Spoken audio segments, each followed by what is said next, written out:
আরজিকরের ঘটনায় তদন্তকারীদের হাতিয়ার ব্লুটুথ, আর ব্লুটুথের সৌজন্যেই জালে অন্যতম অভিযুক্ত। অন্য একটি মামলায় এই ব্লুটুথকে প্রমাণ হিসেবে মান্যতা দিল আদালত। ব্লুটুথকে প্রমাণ হিসেবে ধরে দোষী সাব্যস্ত 5 অভিযুক্ত।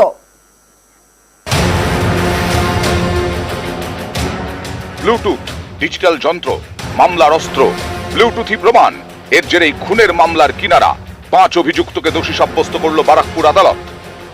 এই মামলায় ইলেকট্রনিক এভিডেন্স, আইপিডিআর এবং ব্লুটুথ খুব হেল্প করেছে। সবচেয়ে ইম্পর্টেন্ট জিনিস হচ্ছে সারা ভারতবর্ষকে ব্যারাকপুর পথ দেখালো, কারণ এই যে ব্লুটুথ দিয়ে মার্ডার কেস ক্র্যাক, এটা ভারতবর্ষে প্রথম।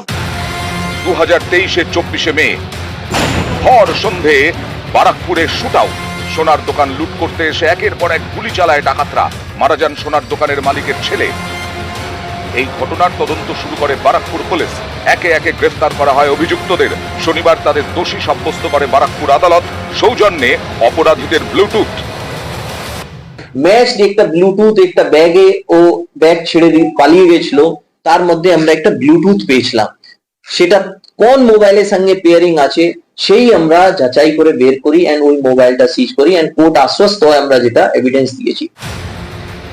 আরজিকরে মহিলা চিকিৎসককে ধর্ষণ খুনের ঘটনায় তোলপাড় দেশ। সেই ঘটনায় সিভিক ভলান্টিয়ার সঞ্জয় রায়কে গ্রেফতার করে কলকাতা পুলিশ। সেক্ষেত্রেও তদন্তকারীদের বড় ভরসা ছিল ব্লুটুথ। সিসি ক্যামেরায় দেখা যায় গলায় হেডফোন ঝুলিয়ে আরজিকরের সেমিনার হলে ঢুকছে সঞ্জয়, কিন্তু বেরোনোর সময় হেডফোন ছিল না।